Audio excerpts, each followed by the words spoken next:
Buenas tardes a todos, ¿cómo están? Buenas tardes. Bendecidos, muy bien, me parece muy bien.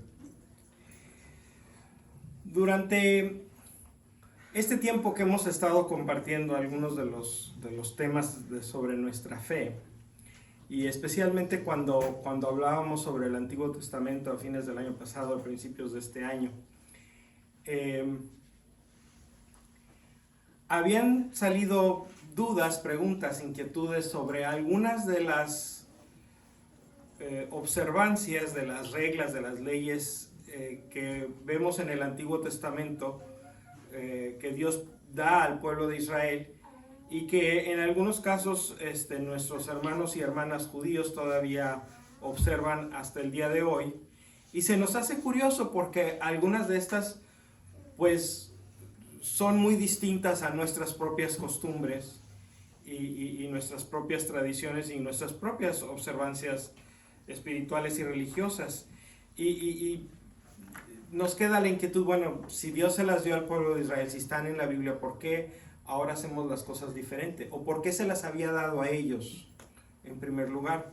¿Qué quería Dios ganar con dar estas leyes que nuestros hermanos y hermanas judíos observan y que nosotros no observamos? Entonces, el día de hoy vamos a hablar sobre algunas de estas leyes, costumbres, tradiciones, mandamientos que encontramos en el Antiguo Testamento o en las Escrituras hebreas, y que a lo mejor no son muy familiares para nuestra propia experiencia.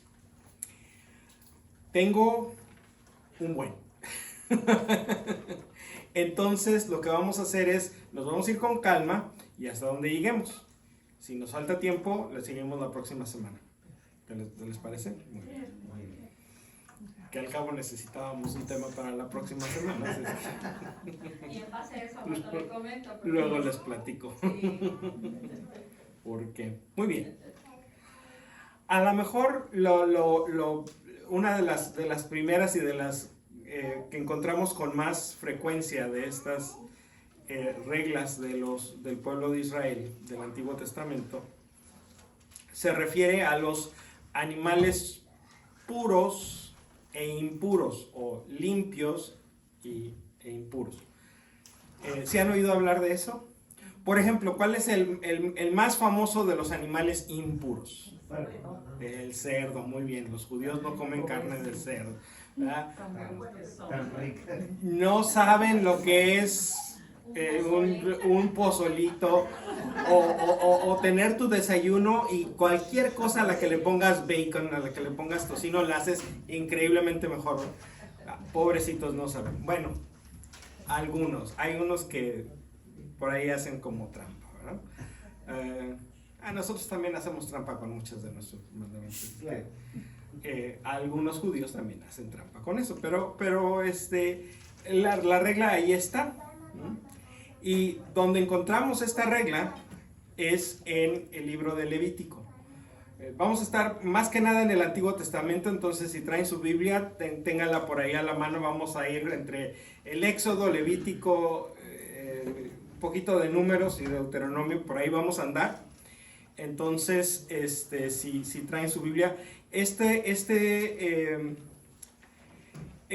ley está dada en Levítico capítulo 11, y conviene que lo leamos completo para que veamos qué tan detallada era la regla, o es la regla. Levítico 11. Levítico 11. Esta, permítanme leerla. Dice así: Yahvé habló a Moisés y a Aarón diciéndoles: hablen a los hijos de Israel y díganles: estos son los animales terrestres que pueden comer. Ustedes comerán el animal de pezuña partida, hendida en 2 uñas y que rumia. Pero no comerán el camello, que rumia y no tiene dividida la pezuña, sino que será para ustedes impuro. El conejo, que rumia, pero que no tiene dividida la pezuña, será impuro para ustedes. Lo mismo la liebre. El cerdo, que tiene la pezuña partida, hendida en 2 uñas, pero no rumia, será impuro para ustedes. Ustedes no comerán su carne y tampoco tocarán su cadáver. Serán impuros para ustedes. Estos son los que hay en el agua y que pueden comer.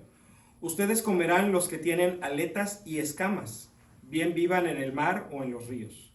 Pero ustedes tendrán asco a los bichos y animales que viven en el mar o en los ríos y que no tienen aletas ni escamas. Ustedes les tendrán asco, no comerán de su carne y tendrán sus cadáveres por inmundos. Ustedes tendrán asco a todos los seres que viven en las aguas y no tienen aletas y escamas. Estas son las aves que tendrán por impuras y que no comerán por ser inmundas: el águila, el quebrantahuesos en todas sus especies, toda clase de cuervos, el avestruz, la lechuza, la gaviota, el gavilán en todas sus especies, el búho, el somormujo, el ibis, el cisne, el pelícano, el buitre, la cigüeña, la garza en todas sus especies, la abubilla y el murciélago. Ustedes tendrán por inmundo a todo insecto alado que anda sobre 4 patas. Pero tratándose de los insectos alados que andan sobre 4 patas, podrán comer aquellos que además de sus 4 patas tengan piernas para saltar sobre el suelo. De ellos podrán comer la langosta en sus diversas especies y toda clase de solam, de jargol y de hagab. Cualquier otro insecto alado de 4 patas será para ustedes impuro. No me pregunten cuáles son esos otros animales porque no los conozco. Y les aseguro que tampoco me los he comido. Con solo tocar estos animales ustedes contraerán impureza. El que toque su cadáver quedará impuro hasta la tarde. El que levante alguno de sus cadáveres tendrá que lavar sus vestidos y quedará impuro hasta la tarde. Ustedes tendrán por impuros a todos los animales que tienen pezuña no partida en 2 uñas y no rumian. Todo aquel que los toque quedará impuro. Ustedes tendrán por impuros a todos los cuadrúpedos que andan sobre las plantas de sus patas. El que toque sus cadáveres quedará impuro hasta la tarde. El que levante el cadáver de uno de ellos tendrá que lavar sus vestidos y quedará impuro hasta la tarde. Estos animales son impuros para ustedes. Estos son los reptiles que andan arrastrándose por el suelo y que serán impuros para ustedes: la comadreja, el ratón, el lagarto en sus diversas especies, la musaraña, el camaleón, la salamandra, la lagartija y el topo. Ustedes tendrán por impuros a todos estos reptiles. El que toque sus cadáveres quedará impuro por la tarde. Quedará impuro cualquier objeto sobre el que caiga uno de sus cadáveres, ya sea un artefacto de madera o un vestido, una piel, un saco o cualquier utensilio. Será metido en agua y quedará impuro hasta la tarde. Después quedará puro. Si cae uno de esos cadáveres en una vasija de barro, cuanto haya dentro de la vasija quedará impuro y habrá que romper la vasija. Toda cosa comestible preparada con dicha agua será impura, y toda bebida que se tome en una de esas vasijas será impura. Cualquier objeto sobre el que caiga alguno de esos cadáveres quedará impuro. El horno y el doble fogón serán derribados. Son impuros y los tendrán por impuros. Solamente las fuentes y pozos donde se recogen las aguas permanecerán puras. Pero el que toque sus cadáveres quedará impuro. Si alguno de esos cadáveres cae sobre semillas que han de sembrarse, quedarán puras. Pero si cae sobre la semilla mojada, la tendrán por impura. Cuando muera uno de esos animales de los que pueden comer, el que toque sus cadáveres quedará impuro hasta la tarde. El que coma de su cadáver deberá lavar sus vestidos y quedará impuro hasta la tarde. El que levante un cadáver habrá de lavar sus vestidos y quedará impuro hasta la tarde. Tendrán por inmundo todo reptil que anda arrastrándose sobre la tierra.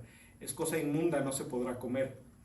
No comerán aquellos que caminan sobre su vientre o que se arrastran por el suelo sobre 4 patas o sobre muchas patas. Ustedes los tendrán por inmundos. No se hagan inmundos con ninguno de estos reptiles que se arrastran. No se hagan impuros con ellos ni dejen que a ustedes los hagan impuros, porque yo soy Yahvé, Dios de ustedes. Santifíquense y sean santos, pues yo soy santo. No se hagan impuros con ninguno de estos reptiles que se arrastran por el suelo, pues yo soy Yahvé, el que los ha sacado del país de Egipto para ser su Dios. Sean pues santos, porque yo soy santo. Esta es la ley acerca de los animales, de las aves, y de todos los seres vivientes que se mueven en el agua, y de todos los que andan arrastrándose sobre la tierra. Sepan distinguir entre lo impuro y lo puro, entre el animal que puede comerse y el que no. Palabra de Dios. Te alabamos, Señor. Como decía Mari hace rato con el pasaje del Evangelio, ¿quedó claro o no quedó claro? O sea, los puros sí y los impuros no, ¿verdad? ¿Y por qué? ¿Cuál era el interés de Dios de distinguir entre estos animales y los otros? ¿Qué es lo que tienen en común los animales puros y qué es lo que tienen en común los animales impuros? ¿Alguien se le ocurre por dónde va la cosa? Lo perecedero del alimento. Lo perecedero del alimento, sí, en parte, pero en realidad la carne de un animal y la carne de otro animal tiene más o menos la misma vida útil sin refrigeración. O sea, si dejas un pedazo de carne de res afuera del refrigerador, se te va a echar a perder más o menos en la misma cantidad de tiempo que un pedazo de carne de puerco.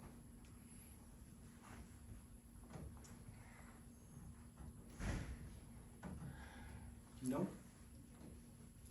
Ahí les va.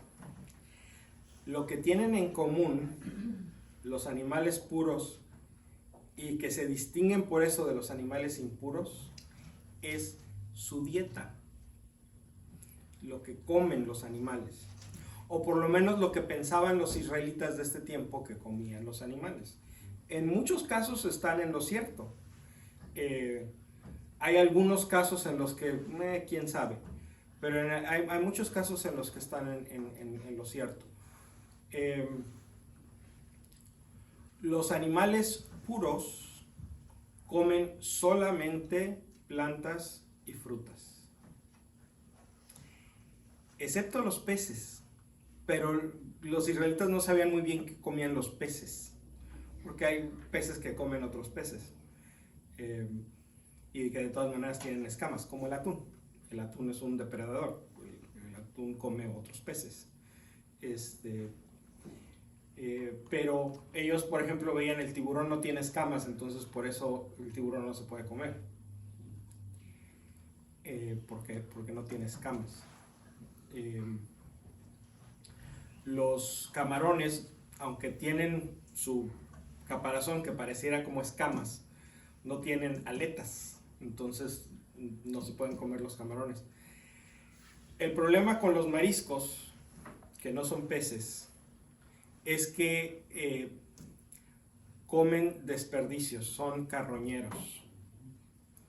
Entonces, los animales impuros son los que o matan para comer, o comen carroña, comen cadáveres, o comen desperdicios de otra clase. Como los Los puercos. opilotes. Los puercos le entran a lo que se les ponga enfrente. ¿Sí?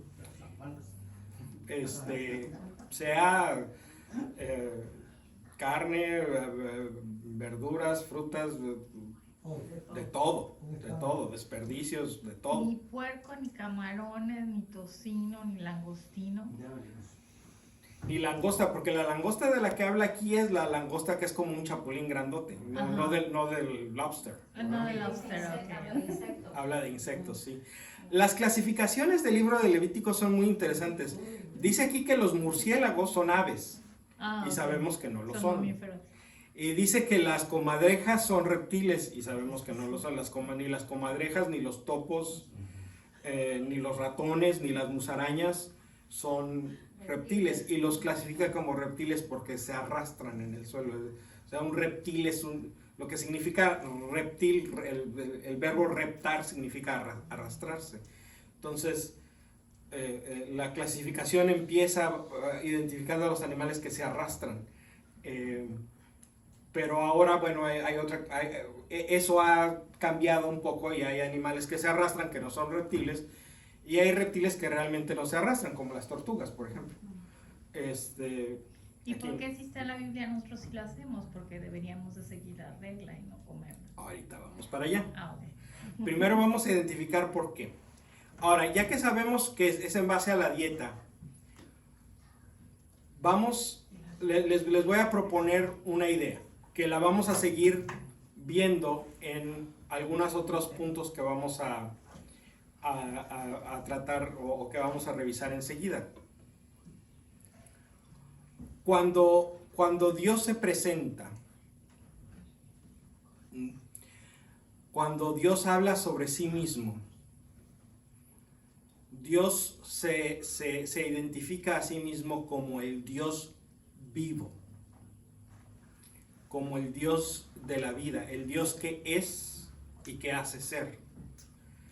Cuando le dice a Moisés, yo soy el que soy, yo soy el que tengo el ser en mí mismo. Todos los demás seres del universo reciben el ser de alguien más, pero Dios tiene el ser en sí mismo porque es el ser. Dios es la vida y Dios es el que hace vivir. Entonces, de las experiencias que hay en el mundo, de las experiencias que hay en todo el universo creado, la más contraria a la naturaleza de Dios, lo más opuesto a la naturaleza de Dios, es la muerte. La muerte es algo que Dios no tolera. Es algo que Dios no quiere ni siquiera ver cerca, porque Dios es el Dios vivo. Y la muerte en sí misma es una ofensa a Dios. Entonces, por eso la muerte hace impuras a las cosas y a las personas. Por eso todo el asunto del cadáver. Aunque el animal sea un animal puro, si el animal se muere solo, ¿verdad? Y te encuentras con el cadáver de una vaca, pues sí, las vacas se pueden comer, pero si te encuentras con el cadáver de la vaca, estás impuro por encontrarte el cadáver de la vaca. Y si tienes mucha hambre y la carne todavía no está echada a perder y te la tienes que comer, te la puedes comer porque es una carne pura, pero tú vas a quedar impuro hasta la tarde. El problema que causaba una vaca muerta no era tan grave, quedabas impuro hasta la tarde, o sea, hasta que se acababa el día, unas cuantas horas, ya después volvías a estar puro. A lo mejor te tenías que bañar, bueno, tremendo, ¿verdad? A lo mejor depende cómo murió la vaca. Como haya muerto. Se lo comió y dice, pues si no te moriste tú, se estaba bien. Si te encuentras el cadáver, quedas impuro. Si te encuentras el cadáver de un animal impuro, quedas muy impuro. Pero aunque sea de un animal puro, si te encuentras con el cadáver, tú quedas impuro. Si te quieres comer una vaca, tú la tienes que matar. Sí. ¿Sí? Porque hay una manera correcta de matar a un animal y hay maneras incorrectas de matar a un animal. Entonces, para que el animal que en vida era puro continúe siendo puro después de que lo sacrificaste para comértelo, tienes que seguir un cierto procedimiento para que permanezca el animal puro, porque tienes que seguir un cierto procedimiento para que la muerte del animal no ofenda a Dios. ¿Sí? Entonces, este asunto de los animales puros e impuros tiene que ver con el contacto que tiene el animal con la muerte. ¿Sí? Si el animal es carnívoro, si caza para comer, pues el animal tiene un contacto directo con la muerte. Mata para comer, no te lo puedes comer.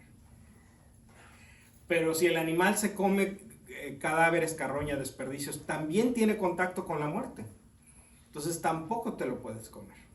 No es un contacto tan cercano como el del depredador, pero sigue siendo un contacto con la muerte. Entonces no te puedes comer un animal que tenga contacto con la muerte. Hay algunos animales que dicen, bueno, ¿y el conejo? El conejo come puro pasto, ¿no? En general sí, pero los conejos, se ha observado que los conejos hay veces que practican el canibalismo.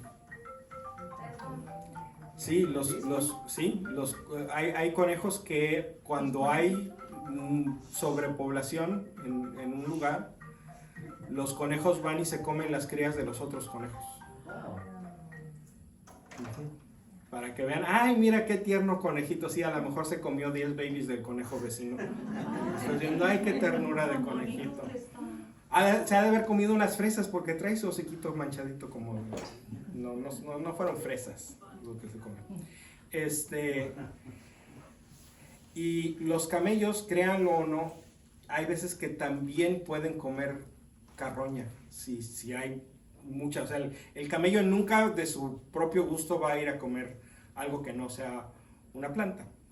Pero si tiene mucha hambre y ya pasó mucho tiempo y no ha habido comida y se encuentra un animal muerto, se lo va a comer. Entonces, por eso estos animales están en esa clasificación. Ahora, también está este asunto. La regla tenía que ser fácil de cumplir. Entonces, a lo mejor algunos animales puros pagaron por los impuros y quedaron del lado de los impuros, aunque realmente no tenían mucha razón de estar ahí. Pero la regla es bien clara. Si el animal tiene la pezuña partida por la mitad y rumia su comida, entonces te lo puedes comer. Si tiene la pezuña partida por la mitad pero no rumia, como el puerco, no te lo puedes comer.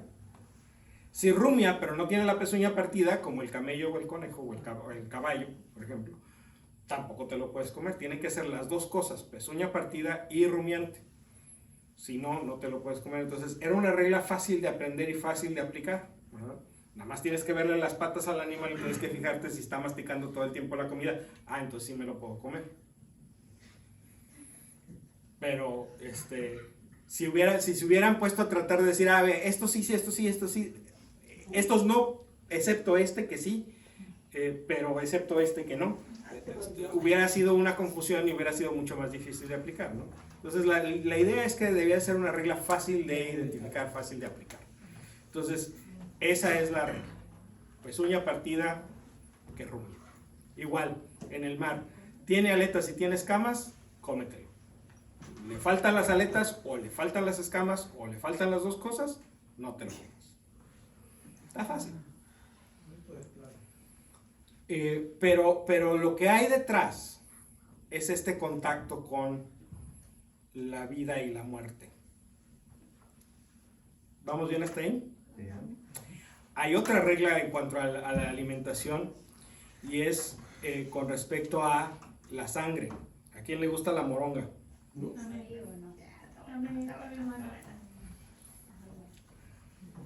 ¿Está bien? Se vale.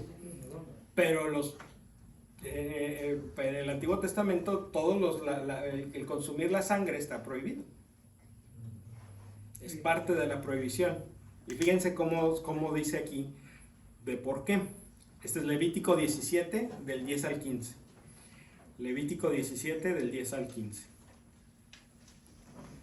Si un hombre de Israel o de los forasteros que viven en medio de ustedes come cualquier clase de sangre, aborreceré a esta persona que come sangre y la exterminaré, porque el alma de todo ser viviente está en su sangre. Y yo les di la sangre para que lleven al altar para el rescate de sus almas, pues esta sangre paga la deuda del alma.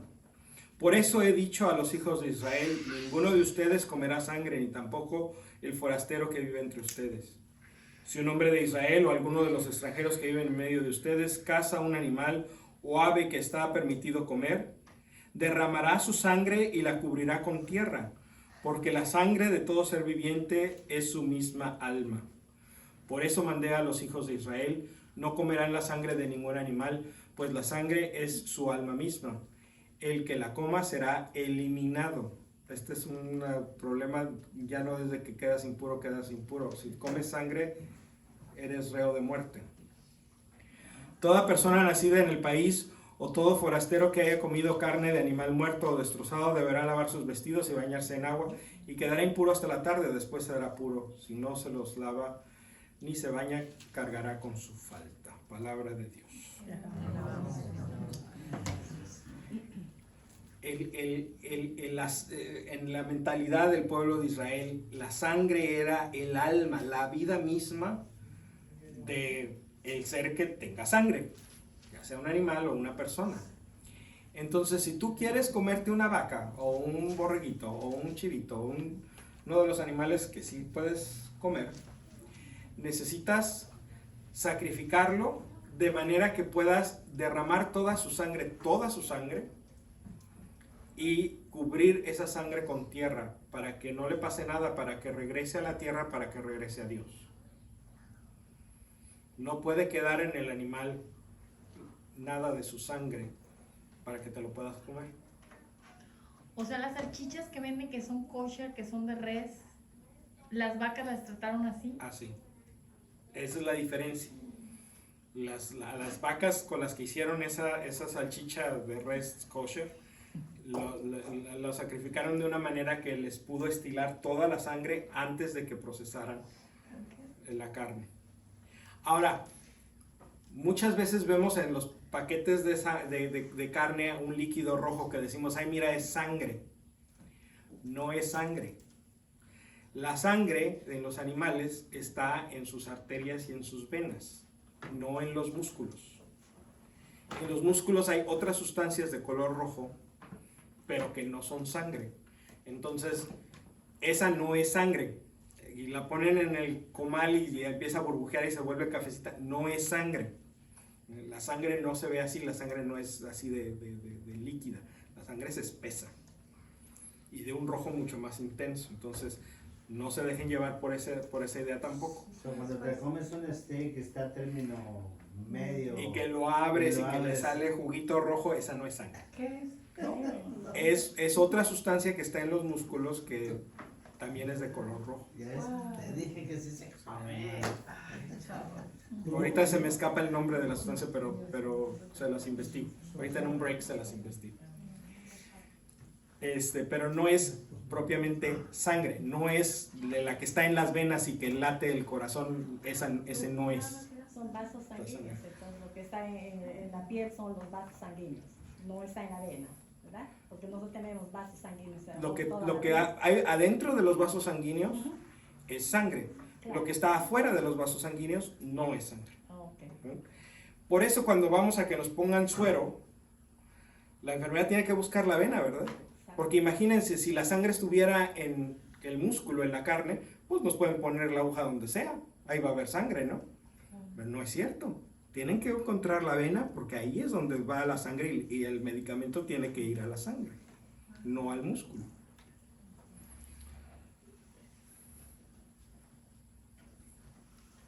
Entonces, comer sangre estaba todavía peor. Comer un animal impuro te dejaba impuro hasta la tarde, pero comer sangre, pena de muerte. Pena de muerte. Imagínate, moronga y de puerco. Pero hasta la fecha es pecado. Mioglobina. Pero hasta la fecha es pecado comer carne. Digo, comer sangre. Ahorita vamos con eso, ahorita no se me desesperen. Estamos encontrando los orígenes de estas costumbres y va a llegar un momento en que vamos a hablar, bueno, ¿y eso en qué nos afecta a nosotros? Y ahorita vamos a ver cómo distinguir. ¿Conmigo hasta ahorita? Sí. Ok, vamos a la siguiente. Esta es una que causa mucha extrañeza. No mezclar carne con leche. ¿Se han oído de esa? ¿Han visto algún judío devoto comer una cheeseburger? Les aseguro que no. Porque no está permitido. Porque no puedes mezclar carne con productos lácteos. Memo, una pregunta. ¿Qué lectura fue la que leí ahorita antes? La de la sangre, Levítico 17 del 10 al 15. Gracias. Y ahora vamos a ir a Éxodo 34, 26. Éxodo 34, 26. Nada más uso un versículo, así es que está facilita. 34:26 dice. 34, 26. Dice, llevarás los primeros frutos de tu tierra a la casa de Yahvé tu Dios. No cocerás el cabrito con la leche de su madre. El mandamiento es muy específico, se refiere nada más a cabritos y se refiere nada más a la leche de la madre del cabrito. No necesariamente quiere decir que la leche de cualquier cabra. O sea, si lo tomas estrictamente, simplemente quiere decir que no vas a cocinar este cabrito con la leche de la madre de este cabrito. Pero los rabinos judíos han interpretado este mandamiento como un mandamiento amplio. Este es un ejemplo, ¿verdad? No cocerás el cabrito con la leche de su madre, pero en general lo que significa es no mezclarás la carne con los productos lácteos. Pero uno cuando cose carne nunca le pone leche, le pone agua. Sí. No, eso no Bueno, se en, puede. en algunas cocinas sí hay recetas donde la carne se puede cocer en leche. O se Este, usa para aflojar la carne. o se remoja la carne para aflojarla. El pollo para hacer el pollito frito. El pollo, cualquier cosa que sea frita, incluso las milanesas, o sea, puede ser que las remojes remojas en en en leche. Ujú. O la combinación que dice usted de Cualquier cosa que lleve carne y queso. marinados o cosas así. O carne y yogur, por ejemplo, a los griegos les encanta hacer esa salsa tzatziki de yogur y se la ponen pues a toda su comida, que es muy rica en carnes. Entonces, sí, en muchas cocinas del mundo los lácteos y la carne van juntos. Por ejemplo, aquí Quesadillas de asada. las gringas, por ejemplo, ¿verdad? Quesadillas para mis Entonces, el queso para mis también. paisanos, para mis paisanos de la Ciudad de México, las quesadillas con queso y carne, pues ahí está el ejemplo. Sí, el queso también, cualquier cosa que venga de la leche, la crema, el queso, el yogur. Y aquí les voy a dar en la torre a todos los steakhouses, la mantequilla. La mantequilla. Sí. Aquí los steakhouses finos, o sea, cocinan sus mantequilla, steaks sí. en mantequilla. Entonces ahí estás cocinando el animal en la leche de su madre. ¿Por qué? Pareciera como que quieres, ay, mira, es que no, ese que es muy cruel, ¿verdad? O sea, ay, ¿cómo cocinar al hijo en la leche de su madre? Como que se trata de evitar la crueldad, de decir, ay, estoy abusando de dos animales que son madre e hijo. No se trata de eso, porque al final de cuentas los animales son animales y están a nuestro servicio. Somos responsables y debemos de utilizarlos con responsabilidad y sin crueldad, pero últimamente ese no es el punto. El punto es vuelve a ser el asunto con la vida y la muerte. Para tener un pedazo de carne, ¿qué le tengo que hacer al animal? Matarlo. Lo tengo que matar. Invariablemente. Sería muy extraño que diga, le voy a sacar a esta vaca, le voy a sacar la costilla y la voy a dejar ahí en pie. La tienes que matar. Para obtener un pedazo de carne de un animal, lo tienes que matar. ¿Y para qué sirve la leche? Para dar vida. Para dar vida. La leche sirve para amamantar a las crías a una vida nueva. Entonces, la leche y la carne están como en puntos diametralmente opuestos en este asunto de la vida y la muerte. La carne definitivamente representa la muerte. La leche representa la vida nueva. Entonces, no puedes juntarlas, porque es una contradicción en sí mismo.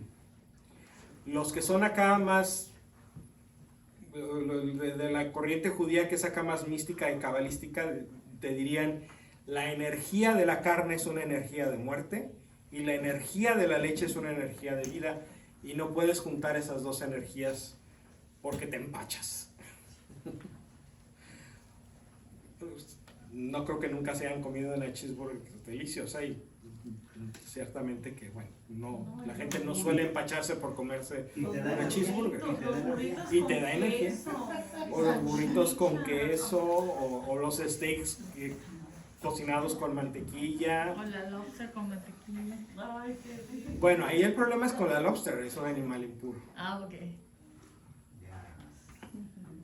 Y ahí habría que ver si, por ejemplo, el pollo, que es un ave que no tiene nada que ver con la leche, porque contrariamente a lo que algún día les dijeron en misa, las aves no amamantan a sus crías. Alguien lo dijo. Aves. Alguien lo dijo un día. Yo no fui, fue alguien. Y sí, yo también quedé así como que, what, no, me perdiste. Bueno, las aves no amamantan a sus crías, entonces sigue aplicando ahí. Bueno, si es esto de la leche de su madre, pues realmente no aplica. Pero si entendemos el sentido más amplio de esta es una energía de muerte y esta es una energía de vida, pues sigue aplicando, porque para sacarle al pollo la pechuga lo tienes que matar. Y entonces, y de preferencia sin cortarles el piquito. Pero, ¿ven cómo el mismo tema se repite? Dios es el Dios de la vida, Dios es el dueño de la vida, Dios aborrece la muerte y no puedes juntar la vida con la muerte, porque no puedes juntar a Dios con lo que es contrario a Dios. ¿Vamos bien hasta aquí? Bueno, vamos a dejar la comida, porque si no se nos va a dar mucha hambre, y aunque hay pan y cafecito, todavía nos falta un ratito. Vamos a ir con un tema que ya habíamos tratado, entonces lo vamos a tratar nada más rapidito. El problema con las mujeres que acaban de dar a luz, ¿se acuerdan? Hablamos de eso cuando en la fiesta de la presentación del Señor, ¿verdad? Que se acuerdan que transcurrido el tiempo de la purificación de María, ella y José llevaron al niño a presentar al templo y a cumplir con lo que dice la ley de Moisés. ¿Cuál era ese tiempo de la purificación de María? Pues que no, María es inmaculada desde su concepción, que tenía que purificarse ¿de qué? Bueno, escucha. Levítico capítulo 12.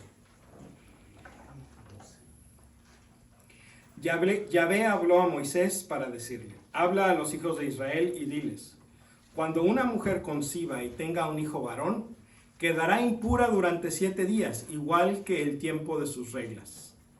El niño será circuncidado en su carne al 8º día, pero ella esperará 33 días para ser purificada de su sangre. No tocará ninguna cosa santa, ni entrará en el santuario hasta que se cumplan los días de su purificación. Si dio a luz una niña, estará impura 2 semanas, y lo mismo será doble el tiempo de su purificación. Esperará 66 días la purificación de su sangre. Al cumplirse los días de su purificación, sea por niño o niña, presentará al sacerdote a la entrada de la tienda de las citas un cordero de 1 año como holocausto y un pichón o una tórtola como sacrificio por el pecado. El sacerdote lo ofrecerá ante Yahvé haciendo expiación por ella y quedará purificada del flujo de su sangre. Esta es la ley referente a la mujer que da a luz a un niño o una niña. Si la mujer no puede ofrecer una res menor, ofrecerá 2 tórtolas o 2 pichones, uno como holocausto y otro como sacrificio por el pecado. El sacerdote hará expiación por ella y quedará pura. Palabra de Dios. Es muy desafortunado que nuestras Biblias traduzcan el hebreo hatat como sacrificio por el pecado, porque hatat no es pecado, es impureza. Y el problema aquí es que pareciera que tener un hijo es pecado, pero no lo es. Es una fuente de impureza ritual. Como ustedes ven, cuando hablábamos de comer la sangre, los pecados se pagan con la vida. En el Antiguo Testamento, el que comete pecado se le ejecuta. No se le, ve a ofrecer un chivito al templo, no. Vente porque te vamos a apedrear hasta que te mueras. Así se castigan los pecados. Pero hay otras situaciones que, sin ser pecados, constituyen una impureza ritual. Este mismo ejemplo se los ponía el día que hablamos de la presentación del Señor, rápidamente. Don Toño tiene a su esposa. Su esposa ya tiene sus achaques y ya no puede hacer muchas cosas, pero le encanta su jardín. Es la felicidad de su vida el cuidar de su jardín, pero ya no puede hacerlo también como antes porque pues ya le duele las rodillas, tiene problemas con las manos. Entonces Don Toño decidió un sábado que no le tocó trabajar: voy a salir y voy a arreglar el jardín de mi esposa. Y se pasó buena parte del sábado y ya hasta caída la tarde trabajando en el jardín. Y era uno de esos sábados aquí en California que saben pegar los rayos del sol bien sabrosos. Y después de estar toda la mañana y buena parte de la tarde, Don Toño termina y ve, ay, qué bonito quedó el jardín, le va a encantar a mi esposa. Y entra a su casa y va a darle un abrazo a su esposa. ¿Y qué fue lo que la esposa dijo? Qué feo. Feo hueles. Sí, no te me acerques, vete a bañar.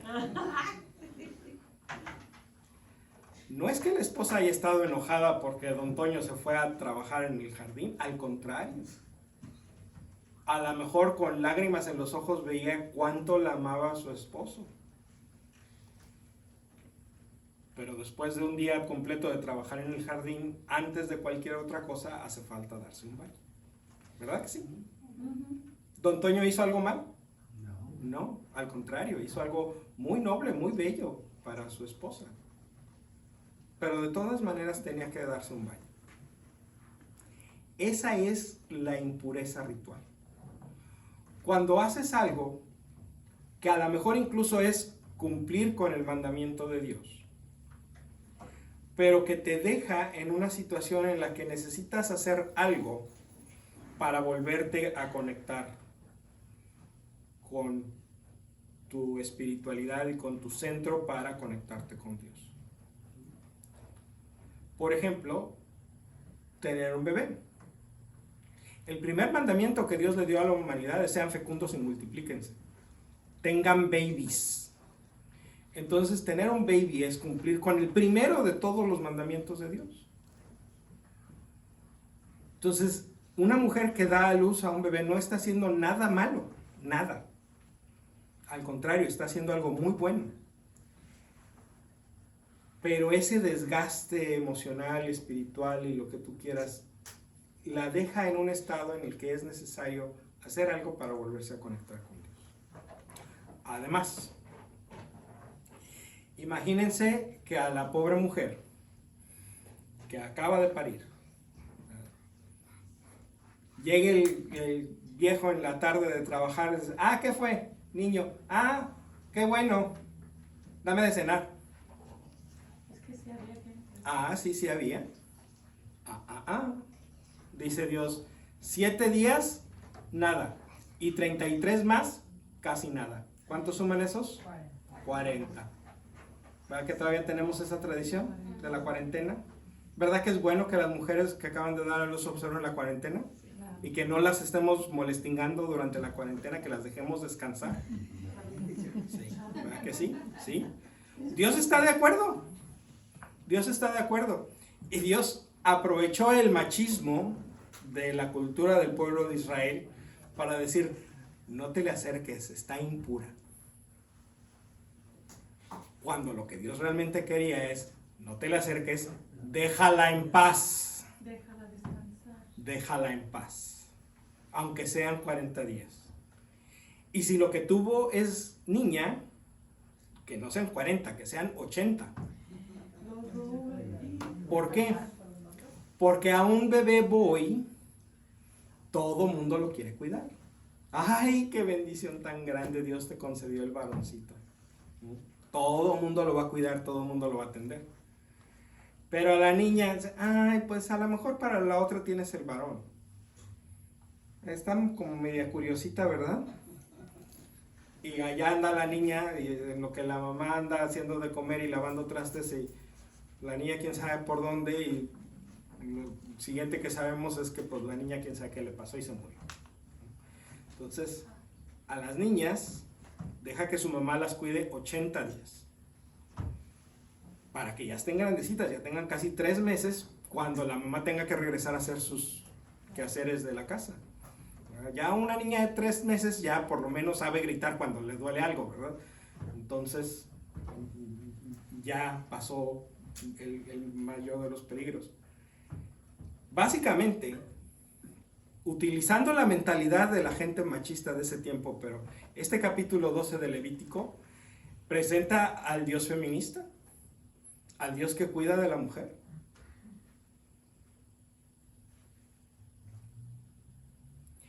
Pero esa idea de que lo que tiene que ver con el dar a luz y también lo que tiene que ver con el sexo es un asunto de impureza ritual, también tiene que ver con la idea de la vida y la muerte.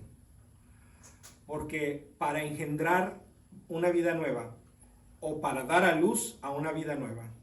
En la mentalidad del pueblo de Israel, los papás, obviamente mucho más la mamá, daba un poco de sí mismo.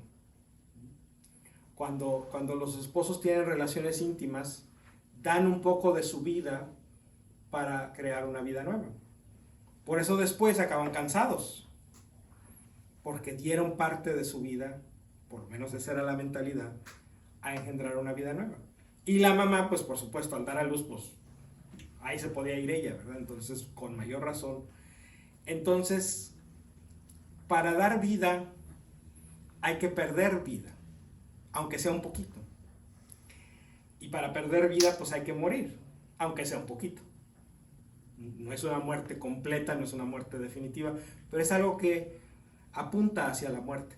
Entonces, cuando andas en algo que aunque sea apunta hacia la muerte, aunque sea para dar vida, quedas impuro. Porque Dios no tolera la muerte ni aunque sea de a poquito. Entonces vuelve a ser el mismo tema, el mismo hilo conductor. Hasta ahorita todas las que hemos visto, todas tienen que ver con la idea de que a Dios no le gusta la muerte. ¿Se fijan? ¿Cómo hay todo ese hilo conductor? Entonces, ¿Dios quería que Cristo muriera en la cruz? No, Dios detesta la muerte. Detesta la muerte. A Jesús no lo mató su padre, a Jesús lo matamos nosotros. Y no se murió cumpliendo el deseo de su padre de que se muriera, no. Nosotros lo matamos y Jesús aceptó morirse en fidelidad a su misión que recibió de su padre. Es decir, Jesús cumplió su misión a pesar de que le costó la vida, pero su misión no era morirse. ¿La muerte de Jesús nos redime? Sí. Nos redime porque nos muestra hasta qué punto Dios está de nuestra parte. Pero, ¿se fijan cuando Jesús nos dice, tomen y beban porque esto es mi sangre? ¿Se fijan lo que Jesús está diciendo? Tomen y beban porque esta es mi alma. Tomen y beban porque esta es mi vida misma. Y quiero que mi vida misma entre en ustedes y quiero que ustedes la sientan. Cómo entra por su boca y se pasa. Y no es que las moléculas, nada, quiero que tengan esa experiencia de que mi vida entra en ustedes. Porque no es sangre como algo médico, como algo grotesco, violento. Es la sangre que este pueblo cree es el alma del ser, es la vida del ser. Yo se las estoy dando, le pertenece a Dios y por lo tanto yo se las puedo dar porque yo soy, Jesús es Dios. Entonces Él es el dueño de la sangre, por eso no la puede dar. Si Jesús no fuera Dios, Jesús no tendría facultades para darnos su sangre, pero Jesús no la ofrece porque Él es Dios y dice, yo quiero que la vida de Dios sea la vida de ustedes. Y ahí empieza la razón por la que algunas de estas reglas ya no aplican. Cuando Pedro estaba predicando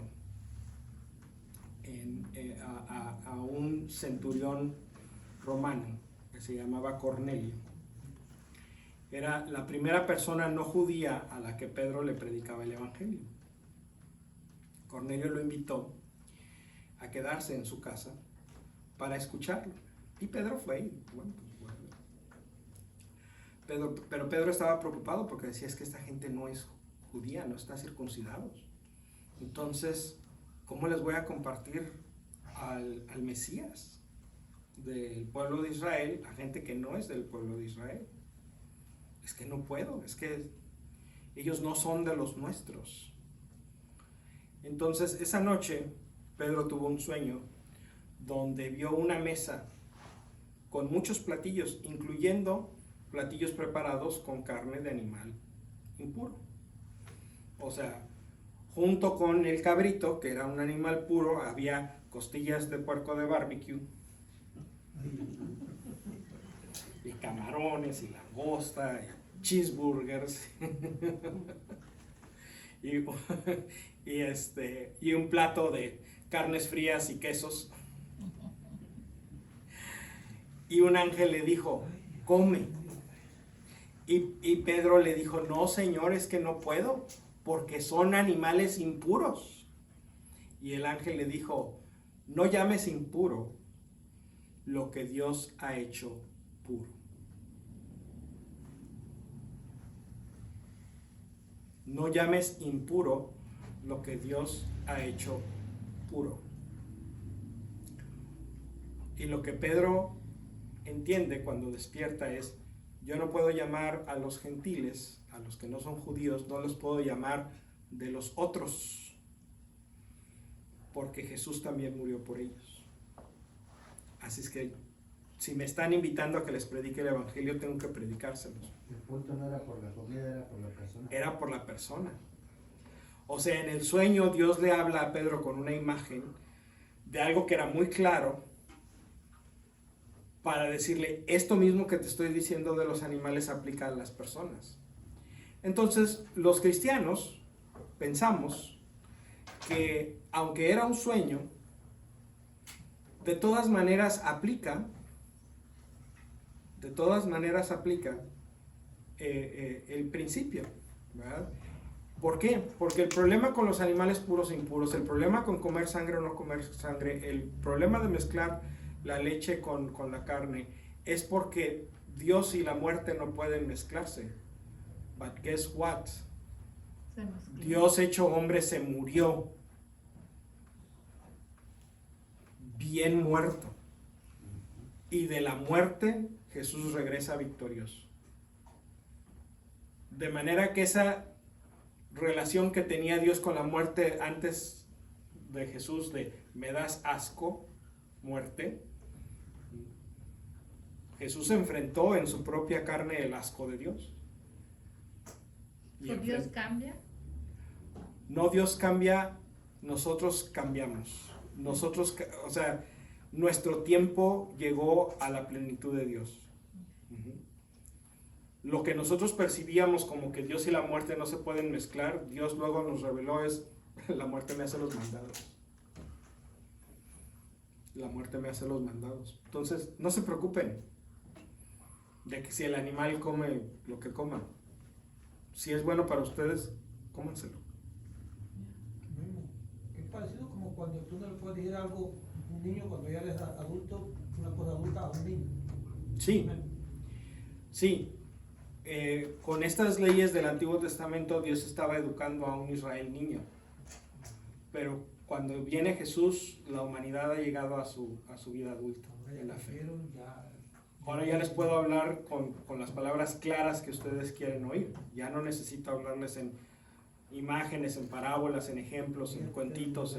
Ahora les puedo decir que lo blanco es blanco y lo negro es negro. Exactamente. Exactamente. Entonces, ya no necesitamos, por ejemplo, los sacrificios. Cuando leíamos sobre la presentación, de que había que ofrecer un chivo o 2 palomas o los demás sacrificios de animales que había en el Antiguo Testamento. Ya no necesitamos convencer a Dios con la sangre de los animales de que lo queremos. Ahora se lo podemos decir de corazón a corazón, porque Jesús nos abrió ese canal de comunicación directo. Por eso cuando Jesús muere, el velo del templo se rasgó. El velo del templo separaba el lugar santísimo del lugar santo. O sea, el lugar santo era el edificio, y dentro del edificio había una división con una cortina, con el velo, y detrás del velo era el lugar santísimo, donde estaba el arca de la alianza. Era un lugar donde solamente podía entrar el sumo sacerdote una vez al año, el día de Yom Kippur. Y para entrar al lugar santísimo, el sumo sacerdote se amarraba una soga en la cintura, o donde alguna vez estuvo la cintura, Una soga que era larga, o sea, tenía por los dos lados salían extremos largos para que él pudiera entrar a la cortina y la soga quedara afuera. Por si Dios estaba de malas y mandaba un rayo que partiera al sumo sacerdote, los que estaban afuera pudieran jalar el cadáver del sumo sacerdote sin meterse a donde Dios estaba de malas. No vaya a ser que a mí también me vaya a tocar el rayo. Pero esa era la imagen que tenía el pueblo de Israel de Dios. Era un Dios tremendamente temperamental, castigador y justiciero y además temperamental, o sea, caprichoso. Y caprichoso. O sea, pues pudiera uno decir, ¿verdad?, siendo un poco irrespetuoso e irreverente, Señor, pues allá donde te mataron, allá que te la pelen, ¿verdad? El que te hizo de enojar, pues allá ve y cóbrasela a él. Yo nomás vengo a visitarte una vez al año y me recibes con mal rayo me parta. Pues, ¿qué es eso? Pero esa era la imagen. Y cuando Jesús muere, el velo del templo se rasga para decir ya no hay división, ya no hay separación. Toda la humanidad tiene un acceso directo a Dios. Ya no necesitan que el sumo sacerdote venga aquí una vez al año. Tú puedes venir aquí todos los días. Porque nos encanta hacer conexiones entre el Antiguo y el Nuevo Testamento. El lugar santísimo del Antiguo Testamento, la otra palabra técnica para llamarlo era el tabernáculo, que es también una palabra con la que llamamos al sagrario, ¿verdad? Entonces esa era como la idea, como el lugar santísimo del templo de Jerusalén era una especie de prefiguración de lo que ahora es el sagrario. Pero tú puedes venir al sagrario todos los días. Y aquí en San Pascual tenemos no nada más el sagrario, tenemos el Santísimo expuesto las 24 horas del día, 363 días y medio del año. Sí, entre el Jueves Santo y el Sábado Santo no está abierta la capilla del Santísimo porque hay que aspirarla algún día.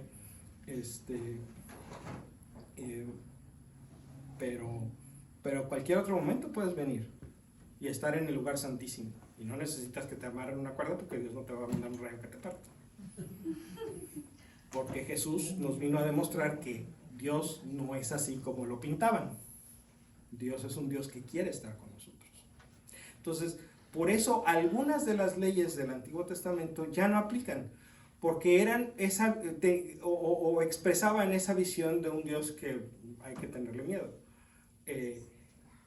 Que a lo mejor era una manera de educar al pueblo de Israel cuando era niño, que ya no necesitamos ahora que somos adultos. ¿Vamos bien? Pero para los judíos todavía siguen aplicando esas leyes. Pues sí, porque el problema es que ellos no reconocieron a Jesús, o bueno, los que se quedaron siendo judíos, porque muchos judíos se hicieron seguidores de Jesús, y llegó un momento en que el cristianismo se volvió no un grupo o un movimiento dentro del judaísmo, sino una religión aparte, poco después de la destrucción del templo de Jerusalén. Pero los judíos que no reconocieron a Jesús, pues no tienen el beneficio de esta experiencia, no tienen el beneficio de esta enseñanza, de que una parte del ritual y de la visión de Dios que se encuentra en las escrituras hebreas era el camino hacia la plenitud, no la plenitud. Entonces, eso no significa que Dios les echó mentiras, eso significa que Dios les habló en términos que ellos podían ir entendiendo, y la intención de Dios siempre fue ir madurando la idea hasta que llegara a la plenitud. Tampoco significa que la iglesia reemplaza a Israel, porque esa es otra cosa que por ahí algunos pensadores cristianos dicen, es que ahora la iglesia es el nuevo Israel. No tanto. Israel sigue siendo Israel, y Dios no se desdice de sus promesas. Ellos siguen siendo el pueblo elegido de Dios, solo que por medio del pueblo de Israel, Dios ha bendecido a todos los pueblos de la tierra. De manera que podemos entrar en una relación nueva y más plena con Dios. Pero Dios no se desdice de sus promesas a Israel. Los judíos se quedaron con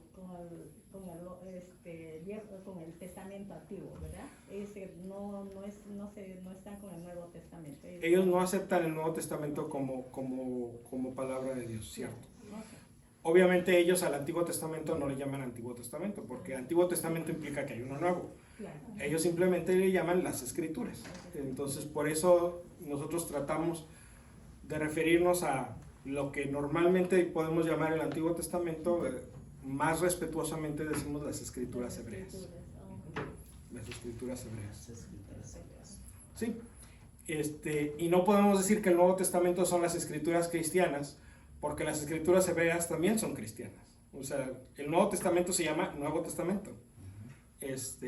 Y todo el libro completo se llama las Escrituras o la Biblia. Sí. Pero lo que tradicionalmente se llamaba Antiguo Testamento, ahora es mejor llamarle las Escrituras hebreas. Hebreas. Escrituras hebreas. ¿Vamos bien hasta aquí? ¿Otro? Claro, sí. Interesante. ¿Qué hacen los judíos el sábado? Descansa. Yo pensé que íbamos a hablar de la mafia. Hay algunos que yo conozco que el sábado, domingo, lunes, martes no trabajan. Que descansan más días de la semana que no nada más el sábado. Pero y eso está bien, pero el sábado es una obligación religiosa. Éxodo 34, verso 20. Éxodo 34, ¿sí? Éxodo 34, verso 20. Creo. No, 21. 21.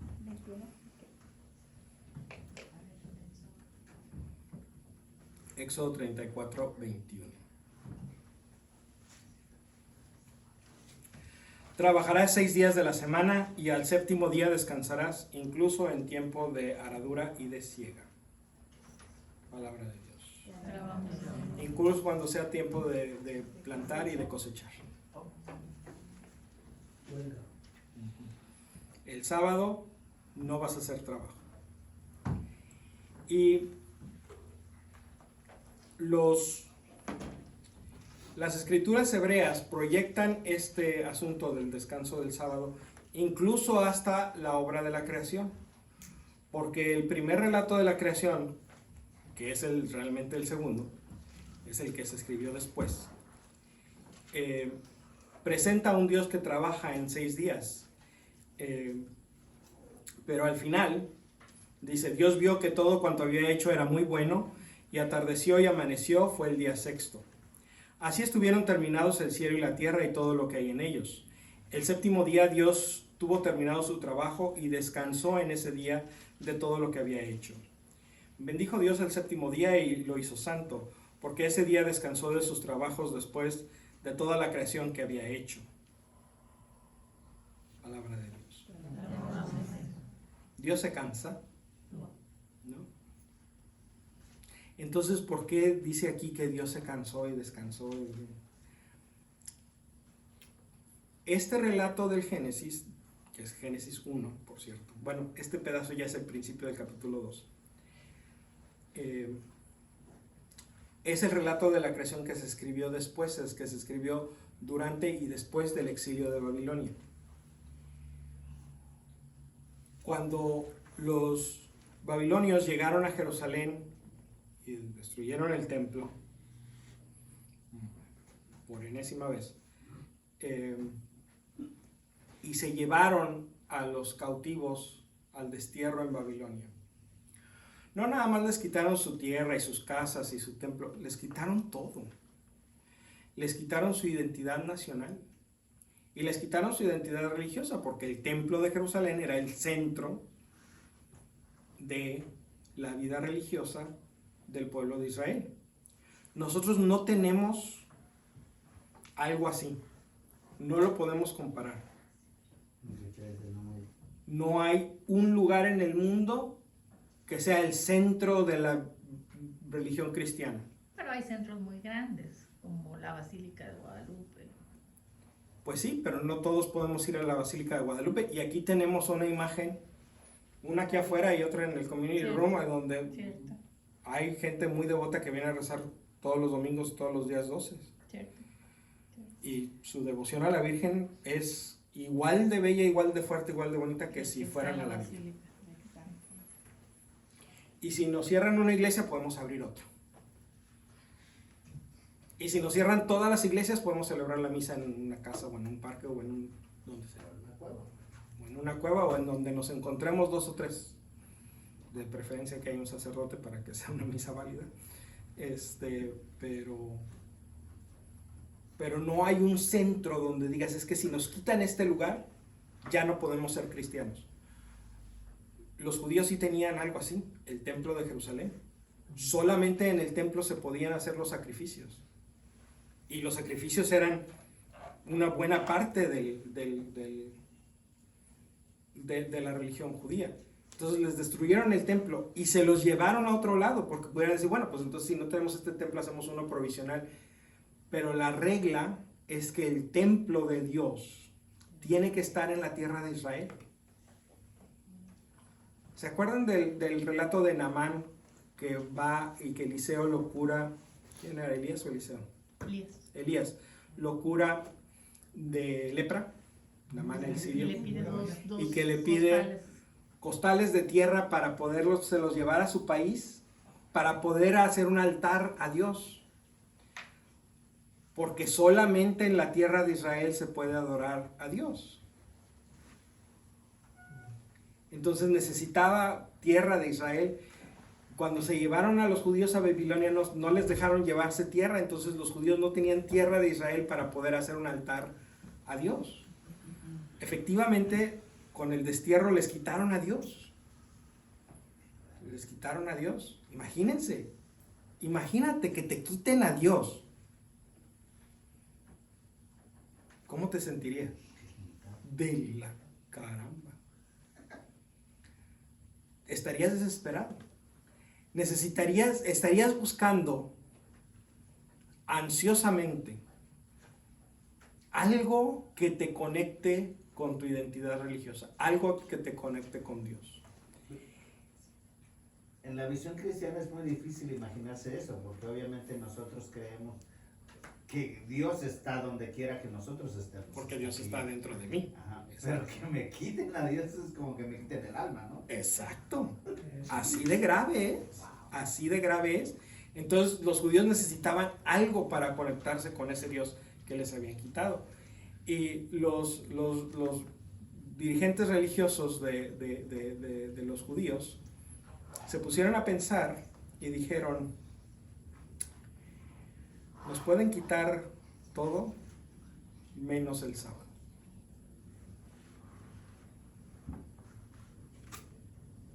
Porque si yo el sábado agarro y me planto aquí, me siento y no trabajo porque no trabajo, me pueden quitar la vida, pero el sábado no me lo pueden quitar.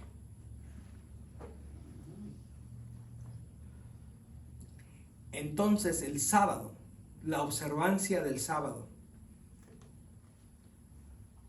se volvió la clave de la identidad religiosa de Israel.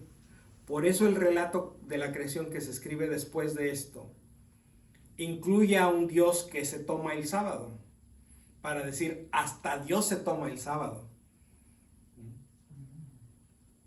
El sábado es absoluto, es importante. Pero ellos toman el sábado, ¿por qué? Porque tenían fe, ¿verdad? Sí. Que tenían fe. Eso es lo único que les queda ver un sábado por la fe. Porque Sí. sabía que Dios descansaba ese día. No, al contrario, ellos se imaginaron a Dios descansando ese día Ya. porque ellos descansaban ese día. Oh, ok, ¿Mm? ok. Pareciera como que fuera así como usted dijo, es que Dios descansó, entonces nosotros también descansamos. Sí. No, como nosotros descansamos y como eso es importante, vamos a tener una historia de Dios que también descansa el sábado, para que Dios descanse junto con nosotros, para que ese día Dios está descansando y nosotros estábamos descansando, entonces estamos Hay una conectados conexión. con Dios. Claro. Exacto. Oh, perfecto. Estamos conectados con Dios del que nos desconectaron, pero ya encontramos una manera de llegarle. Pero hay una sabiduría en el sábado. Hay una sabiduría en el sábado. Porque el sábado nos hace darnos cuenta que el trabajo es bueno, porque hay que trabajar para vivir. El problema es cuando invertimos los valores y en lugar de trabajar para vivir, vivimos para trabajar. Donde tenemos 2, 3, 4 trabajos, todas las horas que podemos tomar, de manera que no tenemos ni un tiempo ni para nosotros ni para nuestras familias, porque andamos atrás del cheque. Porque nunca va a haber dinero suficiente. Siempre vamos a querer algo más. Cuando compremos nuestra televisión de 55 pulgadas, vamos a querer la de 60. Y cuando tengamos una 720, vamos a querer una 1080. Cuando tengamos la 1080, queremos la 4K. Y nuestros hijos, si tienen ya PlayStation 4, ahora quieren el PlayStation 5. Y si ya tienen un Xbox, ahora quieren el Xbox nuevo. Siempre hay algo nuevo. Siempre hay algo más que queremos. Vivimos en una sociedad materialista. Entonces, corremos ese riesgo de ya no trabajar para vivir, sino vivir para trabajar. Y eso es algo que a Dios no le gusta. Por eso Dios nos dice, no, un día de la semana, tómatelo para ti y para tu familia. Descansa, hazlo santo. Y la iglesia dice, para ser santo un día tienes que venir a misa. Ok, esa es una hora. Las otras 23, dedícalas a tu familia y a tu persona. ¿Quién fue el Papa Benedicto que hizo mucho hincapié en lo del domingo? De que descansaras el domingo. Ah, sí, hubo una renovada visión del domingo. Porque los cristianos, usando nuestro criterio, dicen, ok, un día de descanso, pero en lugar de que sea el sábado, lo vamos a hacer el domingo, porque el domingo es el día de la resurrección. El domingo no es el descanso de la primera creación, es el acto de la creación nueva. Por eso Jesús resucitó el domingo, porque el sábado estuvo en el sepulcro, descansando. Y el domingo, que es el primer día de la siguiente semana, Jesús resucitó. Entonces la resurrección de Jesús es el primer acto de la nueva creación. Y los discípulos de Jesús dijimos, bueno, entonces es más importante observar nuestro día santo ese día que Jesús resucitó. Por eso transferimos el sábado o el descanso, el día santo del sábado al domingo. Pero más aún, también se puede caer en el fanatismo y en la exageración cuando hablamos del sábado. A Jesús, una de las cosas por las que lo criticaban más fuerte es porque hacía cosas buenas el sábado, porque curaba en sábado. Y Jesús les dice, bueno, y ustedes si les cae un burro en una zanja, ¿no van y lo sacan aunque sea sábado? Pues si ustedes van y sacan al burro que vale lo que vale un burro, ¿por qué me critican a mí que estoy sanando a una persona que es un hijo de Dios? Es que tus discípulos fueron y agarraron granos del campo para comer en día sábado. Cosechar esos granos era trabajo, entonces tus discípulos trabajaron. Y Jesús les dice, bueno, ¿y qué quieren? ¿Que se mueran de hambre? ¿Eso es lo que quieren? ¿Es más importante el sábado que la vida de una persona? Jesús les dice, ustedes no entienden el propósito del sábado. Dios hizo el sábado para ustedes. No los hizo a ustedes para el sábado. Es de la misma cosa, trabajamos para vivir. No vivimos para trabajar. O sea que por eso le mencionó lo que hizo David con sus...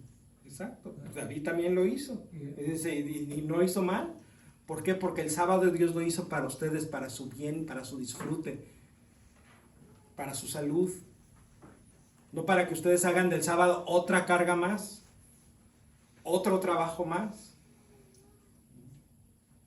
Entonces, también eso del sábado, los discípulos de Jesús lo entendemos diferente. Hay algunos judíos muy ortodoxos, muy observantes de su religión, que de veras no hacen absolutamente nada. Ellos consideran que hacer que se encienda un fuego y y en eso incluyen la electricidad. Es trabajo. Entonces, no van a ir a prender el switch de la luz. Entonces dejan todo prendido un día antes, ¿o qué? O ponen timers. Ah, Porque el timer puede trabajar. Yo no, pero el timer sí puede trabajar. Y pueden ponerle timer a las luces, pueden ponerle timer a la televisión, pueden ponerle timer a lo que quieran. Ver la televisión no está mal. Prender la televisión sí. Es como, ¿puedo ver la televisión, mamá? Sí, sí puedes verla, nomás no la prendas. Pero comer es trabajo, ¿no? No. Ah, Cocinar sí. Cocinar sí. Eso sí hacen. Cocinan un día antes para tener, y cocinan comida que se puede comer en frío porque pues no la pueden calentar porque hacer que un fuego se encienda es trabajo. Más aún, hay refrigeradores. Si tú vas y abres el refrigerador, pues se le sale el frío, ¿verdad? Empieza a entrar aire caliente y se hace que se prenda el refrigerador, ¿verdad? Que arranque el motor. Entonces, eso es trabajo. Entonces, hay refrigeradores que tienen lo que se llama el modo del Shabbat, modo del sábado, en el que el refrigerador no funciona con el termostato. El refrigerador no detecta si está más frío o más caliente. El refrigerador funciona con un timer. ¿Entonces no se prende todo el sábado? No, sí se prende, nada más que se prende por el timer, no porque lo abres. O sea, si tú vas y abres el refrigerador y lo dejas abierto, pues se va a calentar y se va a prender, ¿verdad? Ya entendí. El sábado, si está el refrigerador en modo sábado, aunque lo abres o lo cierres o lo dejes abierto, lo que enciende el motor es un timer, no el termostato. puerta. Entonces tú no eres la causa de que se prenda Yo el no necesito refrigerador, el bajar timer el es. Ok. Entonces, O sea, ustedes más se basan a la ley, ¿verdad? a la ley y a la interpretación literal Es de bien la ley. complicado ser judío, ¿no? Es bien complicado y también es un poquito difícil de entender, sobre todo este tipo de extremos es un poquito difícil de entender a la luz de las enseñanzas de Jesucristo. Jesús no era un fanático religioso. Entonces Jesús siempre tomó las cosas con lógica y con sentido común. Y yo no estoy diciendo que los judíos ultraortodoxos sean necesariamente fanáticos religiosos, pero sí son extremadamente literales en la aplicación de la letra de la ley, algo que Jesús no fue. Y siendo que Jesús dijo, yo vengo a darle plenitud a la ley y ni una sola parte de la ley va a dejar de cumplirse. Pero también vengo a darle el sentido completo de la ley, a darle plenitud a la ley, a enseñarles de qué se trata, para qué era esto. Y hay algunas cosas que eran mientras llegamos a la plenitud y hay otras cosas que eran cuando todavía no teníamos la plenitud, era algo más o menos básico, pero ahora es algo mucho más exigente. Hay algunas leyes que dicen, no lo tomen tan a pecho, como este asunto del descanso del sábado. Y hay otras leyes que Jesús dice, no, ustedes creen que el Antiguo Testamento, o la ley de Moisés, es estricta. Déjenme les digo, porque oyeron que se les dijo a sus antepasados, no matarás. Pues yo les digo, el que insulta a su hermano debe de ir al tribunal. Y el que le dice tonto va a ser condenado. Entonces, Jesús dice, ¿ustedes creen que el mandamiento de no matarás se contentaba con que no le vas a quitar la vida a alguien? No, porque puedes matar de muchas maneras. Puedes matar las ilusiones, puedes matar la autoestima, puedes matar la dignidad y el buen nombre de una persona. Exacto, todas esas son formas de matar. Y dice Jesús, el mandamiento es no matarás, punto. No dice estas formas de matar sí son buenas y estas formas de matar no son buenas. Jesús dice, el mandamiento es no matarás. Y Jesús dice, se les dijo antes que no cometerás adulterio. Bueno, yo les digo que el que vea a una mujer con mala intención ya cometió adulterio desde ese momento.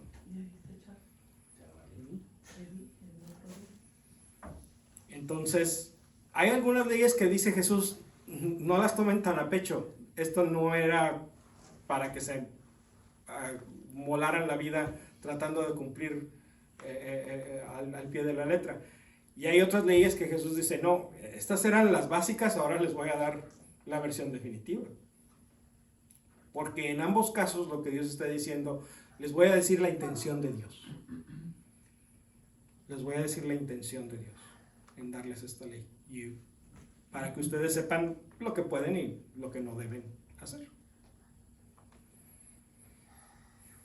¿Vamos bien? Pues ya se nos acabó el tiempo. Así es que vamos a dejar, vamos como a la mitad, más o menos. Entonces yo pienso que no habría ningún problema de utilizar esto como segunda parte la próxima semana. ¿Les gustó? Pues entonces inviten a alguien que ya dejó de venir porque cambiamos de día, díganles que estamos el viernes y que está re bueno el chisme. ¿Qué pasó?